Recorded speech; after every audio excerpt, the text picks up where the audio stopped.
Buenas tardes, clase. So today I'm going to explain to you a little bit about stem changing verbs. You've probably seen some of these verbs being used or used them yourself, but didn't realize that they all belong to a larger category of verbs that make the same kind of change when you conjugate them.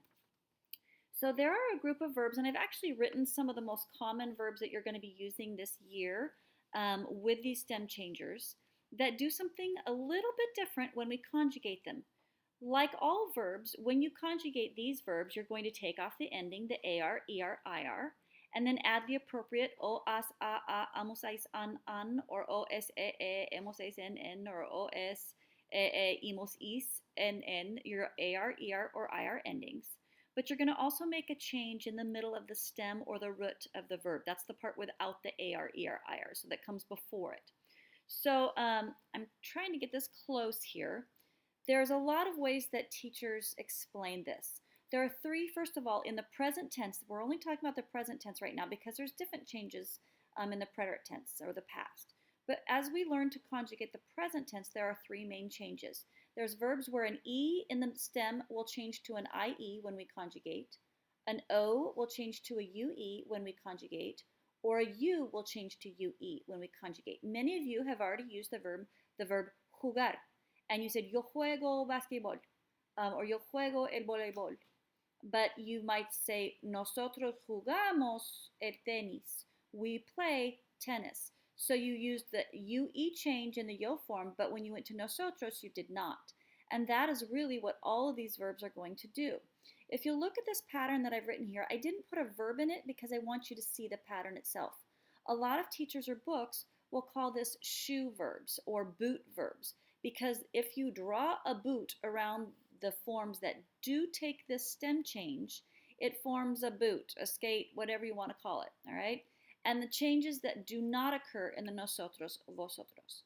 For me, I think it's just easier to remember, don't change nosotros form, but all the rests that I use regularly will change.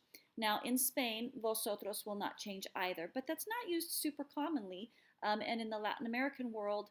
So if you can just remind yourself, don't do it in the nosotros. If you happen to move to Spain or travel there, just remember, oh yeah, that doesn't change either. But nosotros is the one we're going to focus on.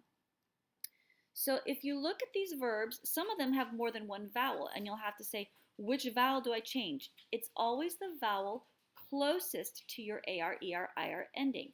So comenzar, if you notice there's an O here and an E here, you don't have to worry about, is it an O to UE, E to IE? E is the verb closest, or the vowel closest to the ending, okay? E here, this E is the one closest to the ending, so that's the one we're going to change. This E is closest to the ending, so that's the one that's going to take this E to IE change, okay? We also have all these verbs. I suggest if you're in my class that you stop the video, write down these verbs in your notes, and make sure that you have them so that you know that when I conjugate these verbs, I need to change the E to an IE, the O to UE, or the U to UE, okay? So I've underlined in light blue the vowel that is going to change, but if you can remember, it's the vowel closest to the ending. That will serve you well.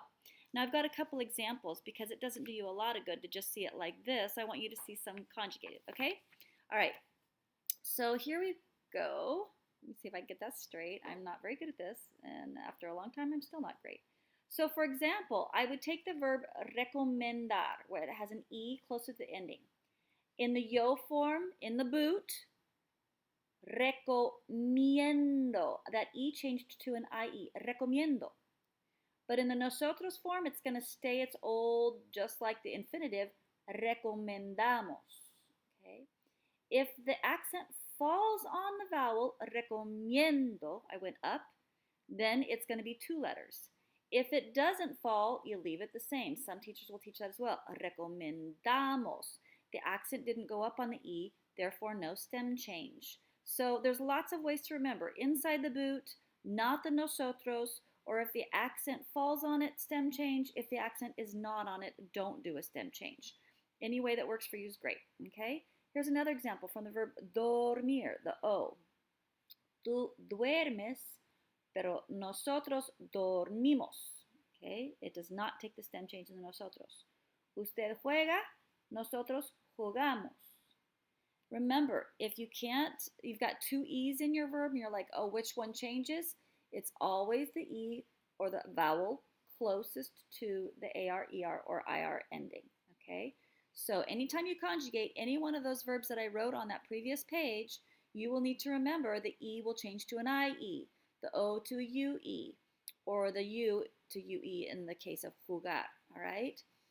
You will see some of these verbs one at a time if you're using the textbook with me, but I still like to give you um, an overview so you're not just kind of getting little pieces. Here's venir, oh, here's querer, oh, here's poder, and slowly grasp onto all this. I want you to kind of see it as verbs that all belong to one group so that your brain can kind of compartmentalize those into one group.